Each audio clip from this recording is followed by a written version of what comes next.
Hello student, Vipin classes exam में आप लोगों का स्वागत है। मैं आप लोगों के लिए कक्षा 11 का मॉडल पेपर यानी गणित का मॉडल पेपर लेके आए हैं। कुछ सिलेक्टेड क्वेश्चन है, आप उनको अच्छे से तैयार करिएगा।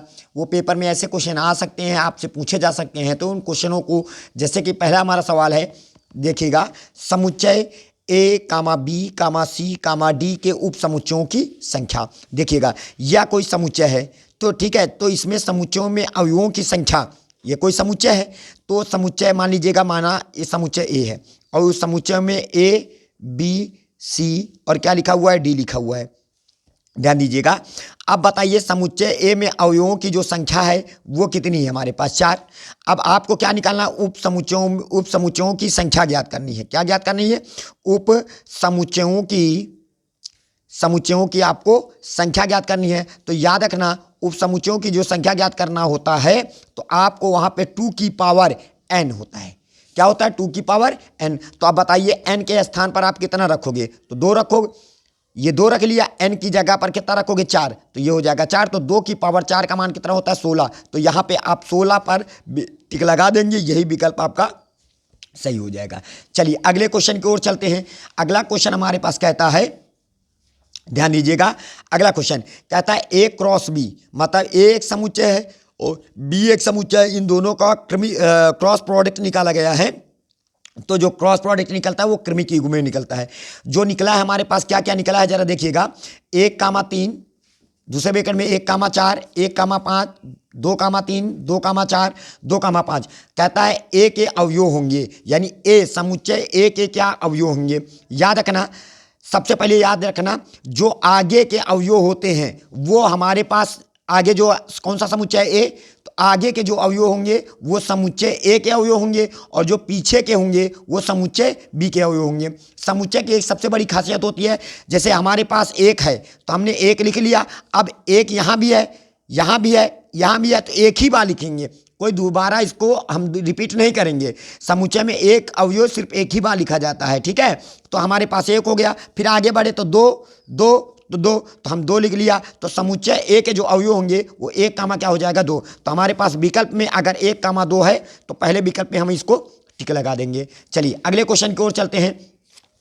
कहता है NC0 का मान क्या होगा? बेटा NC0 का मान क्या होगा? तो आपको पता होना चाहिए NC0 का मान क्या होता है। NC0 का मान, तो इसका जो फार्मूला होता है, देखिएगा, सबसे पहले बेटा इसका जो फार्मूला होता है, फार्मूले पर फोकस करते हैं। NCR बराबर n का फैक्टोरियल बटे r का फैक्टोरियल और n माइनस का r का फैक्टोरियल। ये बेटा हमारे पास फार्मूला होता है, ठीक है। तो अब ऊपर वाले का फैक्टोरियल लिखेंगे बटे नीचे वाले का फैक्टोरियल लिखेंगे। r के स्थान पर क्या लिखा है? 0, तो 0 का फैक्टोरियल लिख दिया और n माइनस का क्या हो जाएगा? 0, ठीक है, n माइनस का 0 हो जाएगा। तो बताइए हमारे पास n का फैक्टोरियल, 0 का फैक्टोरियल का मान क्या होता है? 1 होता है और n में 0 निकल गया, n का फैक्टोरियल हो जाएगा, तो कैंसिल आउट हो जाएगा। कितना हुआ है? आया 1। कितना आया बेटा? 1। तो कहीं विकल्प में 1 लिखा होगा तो हम उस पर टिक लगा देंगे, तो ये हो जाएगा। चलिए अगले क्वेश्चन को कहते हैं, समषष्ठभुज के विकर्णों की संख्या बतानी है। क्या बतानी है आपको? समषष्ठभुज के विकर्णों की संख्या बतानी है। तो कितना होता है? 8, 9, 10, 6 कितना होता है? तो समषष्ठभुज क्या होता है पहले तो हम उसके बारे में जानेंगे। देखिएगा, ये हमारे पास समषष्ठभुज है। समषष्ठभुज का मतलब जिसकी सभी भुजाएं क्या होती हैं? बराबर हो, वे क्या कहलाती हैं? समषष्ठभुज कहलाती हैं, ठीक है। तो हमारे पास देखिएगा, ये हो गया ए, ये हो गया बी, ये हो गया सी, ये हो गया डी और ये हो गया ई और ये हो गया एफ। इतनी बात आई समझ में? अब देखिएगा, विकर्णों की संख्या बतानी है आपको, विकर्णों की संख्या बतानी है। विकर्ण क्या होता है? पड़ोसी को मिलाएंगे नहीं, पड़ोसी को मिलाएंगे नहीं, तो एक विकर्ण आपके पास एसी हो जाएगा, ध्यान दीजिएगा। दूसरा विकर्ण आपके पास एडी हो जाएगा, चाहे आप एडी बोलो या बोलिए सीए बोलिए, कुछ भी बोलिए, चाहे, देखिएगा विकर्ण डीए वही है, वही एडी भी है, इधर ध्यान दीजिएगा। और विकर्ण एई बोल हम लिख देंगे, ऐसे लिख देते हैं, ठीक है। अब हो गया इससे। अब किससे विकर्ण खींचेंगे? अब बी से विकर्ण खींचेंगे, तो हमारे पास ये मिल जाएगा किससे? बी मिल जाएगा डी से, तो यहाँ पे हो जाएगा बी डी। बात आ रही समझ में? और बी मिल जाएगा ई से, तो हो जाएगा बी ई, और बी मिल जाएगा एफ से, तो हमारे पास हो जाएगा बी एफ, हो जाएगा।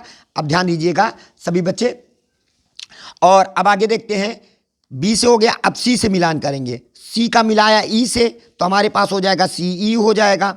सी को मिलाया हमने किससे, सी को मिलाया हमने एफ से तो सी एफ हो जाएगा। और सी को मिलाएंगे ए से तो पहले से मिला रखा हुआ है, जरा देखिएगा, हो गया, तो इसका काम खत्म हो गया।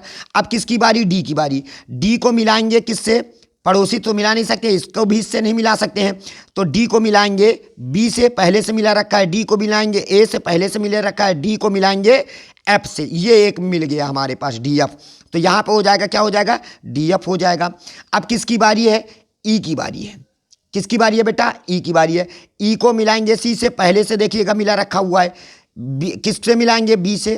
किससे मिलाएंगे, ये हो गया हमारे पास, बात आ रही समझ में, तो ये हो गया। अब यप को इनसे मिलाएंगे, इनसे मिलाएंगे, इनसे, देखो पहले से मिला रखा हुआ है, तो हमारे पास कितने विकर्ण हुए, एक विकर्ण, दो विकर्ण, 3 4 5 6 7 8 9, तो 9 विकर्ण हुए, तो 9 जिस विकल्प में लिखा होगा हम उस विकल्प में टिक लगा देंगे। बात आ रही समझ में। चलिए अगले क्वेश्चन की ओर चलते हैं। अगला क्वेश्चन कहता है लिमिट, देखिएगा, लिमिट यक्स टेंस टू, क्या हो जाएगा, 2 लिखा है, और यहाँ पे एक्स स्क्वायर माइनस का क्या लिखा है, 4 बटे एक्स माइनस का क्या लिखा है, 2। तो आपको पता होना चाहिए, लिमिट लिखेंगे, यक्स टेंस टू क्या लिखा जाएगा, 2। ए स्क्वायर और 4 को क्या हम 2 का स्क्वायर नहीं कर सकते हैं, तो इसको हम 2 का स्क्वायर करेंगे, तो इसको हम लिख सकते हैं एक्स प्लस का 2 और एक्स माइनस का 2 हो जाएगा अपान, और यहाँ पे बेटा क्या हो जाएगा, x माइनस का 2 हो जाएगा। x माइनस 2 से x माइनस का 2 कैंसिल हो जाएगा, तो बचेगा x प्लस का 2। लिमिट अप्लाई कर देंगे। लिमिट लेने पर, जब आप लिमिट लोगे तो लिमिट लेंगे, x के स्थान पर क्या रखेंगे, 2, 2 प्लस का क्या हो जाएगा, 2, तो 2 2 कितना हो जाएगा, 4। ठीक है, तो बेटा विकल्प में अगर कहीं पर 4 लिखा होगा तो वही विकल्प को हम टिक लगा देंगे, वही बेटा आपका आंसर हो जाएगा। बात आ रही समझ में। चलिए अगले क्वेश्चन की ओर चलते हैं। अगला क्वेश्चन हमसे क्या कहता है, ध्यान देंगे, देखिएगा, कहता है हमसे, क्वेश्चन देखिएगा, कहता है ए बराबर, देखिएगा, मझला bracket A B C D का तत्समक संबंध ज्ञात करो। क्या ज्ञात करना है आपको, तत्समक संबंध ज्ञात करना है बेटा। तो आपको तत्समक संबंध क्या होता है कि ऐसा, यानी संबंध, देखा बेटा, संबंध जो होता है वो कैसा होना चाहिए, आर से आर, देखिएगा, रिलेशन जो होना चाहिए, और कैसा संबंध हो जाए, तत्समक संबंध। तत्समक संबंध का मतलब होता है आर होना चाहिए, यानी रिलेशन होना चाहिए, संबंध होना चाहिए, किससे, ए से ए में होना चाहिए, ए से ए में होना चाहिए, और ऐसा होना चाहिए, कैसा होना चाहिए, वो मतलब आपके पास ए कामा ए, मतलब स्वयं का स्वयं से प्रतिबिंब होना चाहिए, और वो होना अवयव होना चाहिए आर का, ऐसा संबंध होता है। मतलब कहने का मतलब है कि जो हमारे पास यहाँ पे आप एक मान लेंगे, ये समुच्चय ए है और ये भी समुच्चय है ए है, क्योंकि जो संबंध बनना चाहिए ए से ए में बनना चाहिए, तो इसके पास ए बी सी डी है, और इसके पास भी ए बी सी डी, क्योंकि ए से ए में तत्समक संबंध होता है, स्वयं का स्वयं से संबंध होना चाहिए, स्वयं का स्वयं से संबंध, स्वयं का स्वयं से संबंध, स्वयं का स्वयं से संबंध होना चाहिए। तो जो हमारा रिलेशन बनेगा, तत्समक संबंध बनेगा, कौन सा संबंध बेटा, तत्समक संबंध, तत्समक संबंध। तो तत्समक संबंध हमारे पास क्या बन जाएगा बेटा, यहाँ पे जो आर बनेगा वो क्या बनेगा, देखिएगा, ए से ए में तो ए कामा ए हो जाएगा, ठीक है, बी से बी में बी कामा बी हो जाएगा, सी से सी में तो सी कामा सी हो जाएगा, ध्यान दीजिएगा बेटा, और डी से हो जाएगा डी कामा डी हो जाएगा। ये बात आपको नोट रखनी होगी, यही हमारे पास तत्समक संबंध हो जाएगा। चलिए अगले क्वेश्चन की ओर चलते हैं। अगला क्वेश्चन हमसे क्या कहता है, आप सभी लोगों को समझ में आया, ये तत्समक संबंध है, स्वयं का स्वयं से संबंध, स्वयं का स्वयं से संबंध, स्वयं का स्वयं से संबंध, स्वयं का स्वयं से संबंध, तो ऐसे संबंधों को तत्समक संबंध कहा जाता है। चलिए अगला क्वेश्चन कहता है, ए एक समुच्चय है हमारे पास, देखिएगा, ए हमारे पास दिया गया है और ये बी दिया गया है, हमसे कहता है ए क्रॉस बी ज्ञात करिए। क्या ज्ञात करिए, ए क्रॉस बी ज्ञात करेंगे। तो आपको पता होना चाहिए ए क्रॉस बी कैसे ज्ञात करेंगे। जाइए, 2 जाएगा 4 से, तो यहाँ पे हो जाएगा 2 कामा 4 हो जाएगा, फिर 2 जाएगा 5 से, तो यहाँ पे हो जाएगा 2 कामा 5 हो जाएगा, ठीक है, मतलब ये 2 जाएगा 6, तो यहाँ पे हो जाएगा 2 कामा 6 हो जाएगा, ब्रेकर में बंद करते जाएंगे, ठीक है। फिर उसके बाद 3 का 4 से संबंध दिखाया जाएगा, तो 3 कामा क्या हो जाएगा, 4 हो जाएगा, ठीक है, और 3 का 5 से, तो 3 कामा क्या हो जाएगा, 5 हो जाएगा। बात आ रही समझ में। फिर 3 का दिखाया जाएगा किसके साथ, 3 का दिखाएगा 6 के साथ, तो 3 का 6 हो जाएगा। बात आ रही समझ में। फिर उसके बाद यहाँ पे आ जाएंगे, इतनी बात हो गई। अब ये हो जाएगा हमारे पास A क्रॉस B हो जाएगा। यही बेटा आपका आंसर हो जाएगा। अब तो कुछ है नहीं, 2 का 4 के साथ, 2 का 5 के साथ, 2 का 6 के साथ, 3 का 4 के साथ, 3 का 5 के साथ, 3 का 6 के साथ, तो हमारे पास यही आपका बेटा आंसर हो जाएगा। यही A क्रॉस, यही बेटा A क्रॉस B हो जाएगा। चलिए अगले नंबर क्वेश्चन में चलते हैं। चलिए अगला क्वेश्चन कहता है आर। आर का मतलब होता है रिलेशन, यानी संबंध। कैसा होना चाहिए आर? कैसा होना चाहिए? क्रमिक युग में होना चाहिए। किस प्रकार का होना चाहिए? यक्ष संख्या 10 से कम होना चाहिए, यानी 10 से कम एक क्या होनी चाहिए? अभाज्य संख्या, और साथ में रोस्टर रूप में लिखना होना चाहिए। तो यक्ष का मान क्या हो सकता है? यक्ष यानी यक्ष एक क्या है बेटा? यक्ष एक अभाज्य संख्या है। एक अभाज्य संख्या है, अभाज्य संख्या है जो 10 से कम है, जो 10 से क्या है? कम है। बात आ रही समझ में? 10 से कम है। अच्छा, जब 10 से कम है तो आप इसको कैसे करेंगे? अब बताइए, तो यक्ष का मान क्या हो सकता है? तो यक्ष का जो मान होगा वो या तो अभाज्य संख्या है या तो 2 होगा। ठीक है, यक्ष का जो मान होगा क्या क्या हो सकता है? यक्ष का मान 2, 2 एक अभाज्य संख्या है, 3 भी हो सकता है, 3 भी एक अभाज्य संख्या, 5 भी हो सकता है, 5 भी एक अभाज्य संख्या, 7 भी हो सकता है, 7 भी एक अभाज्य संख्या है। ठीक है, तो ये सभी अभाज्य संख्या हैं। तो आपका जो रिलेशन बन के तैयार होगा बेटा, तो रिलेशन बन के तैयार होगा वो क्या तैयार होगा? तो देखिएगा, यक्ष का मान अगर आप 2 रखोगे तो यहां भी बेटा 2 रखना पड़ेगा। देखिएगा यक्ष का है तो यहां पे 2 की पावर 3 हो जाएगा। फिर इसके बाद बेटा यक्ष का मान हो सकता है 3 रखो तो 3 की पावर 3 हो जाएगा। बात आ रही समझ में? और अगर यक्ष का मान हम 5 रखते हैं, यहां पे यक्ष की जगह पर क्या रखोगे? 5 रखोगे, तो यहां भी आपको 5 रखना होगा, 5 की पावर 3 हो जाएगा बेटा। और यदि यक्ष का मान हम 7 रखते हैं, कितना रखते हैं बेटा? 7 रखते हैं, तो 7 की पावर क्या हो जाएगा बेटा? 3 हो जाएगा। इतनी बात सबको समझ में आई? तो हमारे पास जो आर बन के तैयार होगा वो क्या बन के तैयार होगा? 2 लिखेंगे, 2 की पावर 3 का मान कितना होता है? 8 होता है। ठीक है, फिर उसके बाद 3 लिख लिया, 3 की पावर 3 का मतलब होता है 27, 27 को लिख लेंगे। ठीक है, उसके बाद 5 लिख लेंगे, 5 की पावर 3 का मतलब होता है 125, 125 लिख लिया। ठीक है, और फिर उसके बाद यहाँ पे हमारे पास क्या हो जाएगा? क्या बोलते हैं इसको? 7 लिखेंगे, 7 की पावर 3 का मतलब होता है 343, तो ये हो जाएगा बेटा 343 हो जाएगा। बात आ रही समझ में? चलिए अगले नंबर क्वेश्चन में चलते हैं। तो यही हमारा आर्स रिलेशन हो जाएगा। बात आ रही समझ में? चलिए अगले नंबर क्वेश्चन में चलते हैं। चलिए देखिएगा, इस क्वेश्चन में क्या कहता है? ए बराबर हमारे पास कितना है? 1 2 3, ये समुच्चय ए है और समुच्चय ए के जो अवयव हैं 1 2 3, कितने अवयव हैं? यानी नंबर आप समुच्चय ए बराबर कितना है हमारे पास? 3, और नंबर आप समुच्चय बी बराबर हमारे पास कितना है? 2। ठीक है, तो कहता है को परिभाषित होने वाले संबंधों की संख्या बतानी है। क्या बताना आपको? संबंधों की संख्या बतानी है। तो संबंधों की संख्या यानी उप समुच्चयों की संख्या याद रखना। तो जैसे इसके पास कितने हैं? 2, इसके पास कितने हैं? हमारे पास 3। तो आपको संबंधों की संख्या यानी उप समुच्चयों की संख्या बतानी है। उप समुच्चयों की क्या बतानी है आपको? उप समुच्चयों की संख्या बतानी, उप समुच्चयों की संख्या। तो याद रखना, एक बात नोटिस रखना, उप समुच्चयों की संख्या बतानी है। जैसे यहाँ पे इसके पास 3 है, इसके पास कितने हैं हमारे पास बेटा? 2 है। तो याद रखना 2 की पावर एक सूत्र होता है m इंटू एन होता है। क्या होता है बेटा? m इंटू एन होता है।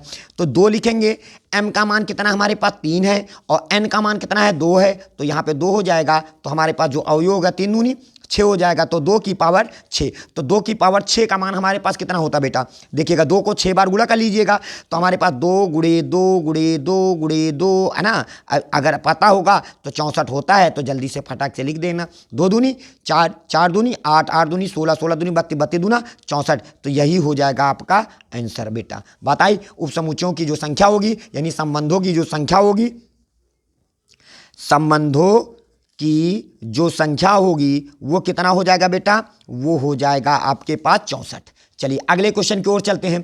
अब देखिएगा हमारे पास अगला क्वेश्चन जो लिखा हुआ है, कहता है कि वाई स्क्वायर माइनस का 2x² बराबर 1 लिखा हुआ है। तो आपको एक बात नोटिस रखना होगा कि आप सबसे पहले माइनस को कॉमन कर लेंगे। जैसे माइनस कामन करेंगे तो 2x² कामन करिए, चाहे ना कामन करिए, कोई दिक्कत नहीं है, लेकिन एक सिस्टम से लिखा जाता है। बराबर कितना हो जाएगा 1। अब इस माइनस को इधर ट्रांसफर कर देंगे तो हमारे पास क्या आ जाएगा बेटा, 2x² हो जाएगा। 2x² माइनस का y² हो जाएगा, बराबर कितना हो जाएगा, माइनस का 1। अब बताइए क्या ये जो 2 लिखा है, क्या इसको हम इस प्रकार लिख सकते हैं कि नहीं बेटा, ध्यान दीजिएगा। x² बटे इस 2 को पलटा मार के हम 1/2 ऐसे लिख सकते हैं। अभी 2 पलटा मार के ऊपर चला जाएगा और माइनस का y² बटे इसके नीचे हम क्या मान लेंगे 1, बराबर क्या हो जाएगा, माइनस का 1 लिखा रह दीजिएगा। अब इसकी तुलना आप अतिपरवलय, किसके, अतिपरवलय, ये माइनस लगा है तो अतिपरवलय, अतिपरवलय क्या है, x² a² माइनस का y² b² बराबर 1 से तुलना कर लो। तुलना करने पर देखिए माइनस आने का मतलब होता है, एक्चुअली में तो यहाँ पे 1 है और यहाँ पे -1 लगा है, तो माइनस आने का मतलब ये होता है बेटा कि जो हमारा अतिपरवलय इसकी संयुमी हो, उस परवलय की क्या है, संयुमी है। बात आ रही समझ में। a का मान कितना है हमारे पास, a² का मान हमारे पास कितना है बेटा, 1/2 है। b का मान हमारे पास, b² का मान कितना है, 1। तो आपको एक बात बता दें, आपको e का मान ज्ञात करना है ना बेटा, तो आपके पास एक संबंध होता है a b और e में संबंध। तो क्या होता है हमारे पास, संबंध होता है b² बराबर a² ब्रैकेट के अंदर e² माइनस का 1, अतिपरवलय है। अगर यही दीर्घवृत्त होता तो 1 माइनस का e² हो जाता। ठीक है, अब यहाँ पे ध्यान देंगे तो b² का मान हमारे पास कितना है, 1 है, और बराबर हमारे पास यहाँ पे लग जाएगा, और a² का मान कितना है, 1/2 लिख लेंगे। बात आ रही समझ में। और यहाँ पे हो जाएगा e² माइनस का 1 हो जाएगा। ध्यान दीजिएगा, 2 एकन्नम, ये 2 हो जाएगा, ये माइनस में था इधर प्लस में आ जाएगा, देखिएगा 2 एकन्नम 2 हो जाएगा, ये 2 आ जाएगा, और फिर उसके बाद यहाँ पे 2 आ जाएगा, और ये पहुँच गया इनके पास 2, और माइनस में था इधर आएगा प्लस का 1 हो जाएगा, बराबर क्या हो जाएगा, e² हो जाएगा। 2 1 कितना हो जाएगा बेटा, 3 हो जाएगा। ध्यान दीजिएगा, तो e और देखिएगा 2 1 3 होता है, 3 स्क्वायर हटा, अंडर रूट लग गया, तो e बराबर हमारे पास कितना हो जाएगा, √3।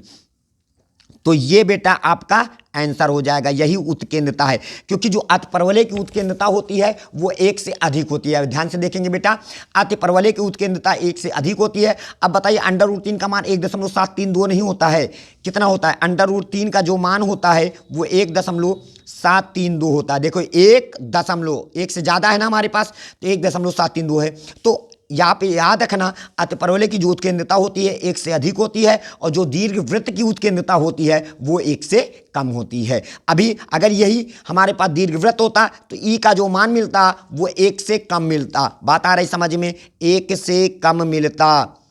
ठीक है, दीर्घवृत्त में जो उत्केंद्रता मिलती है वो 1 से कम मिलती है उत्केंद्रता, और जो अतिपरवलय में उत्केंद्रता होती है वो 1 से अधिक मिलती है। 1 से अधिक मिलती है, ये बात कोई नोट रखना। ठीक है, 1 से अधिक मिलती है। इतनी बात सबको समझ में आई। चलिए, तो उम्मीद है आप सभी लोगों को ये सारे क्वेश्चन समझ में आ गए। अब हम नेक्स्ट वीडियो में नेक्स्ट सवाल के साथ मिलेंगे। जय हिंद, जय भारत।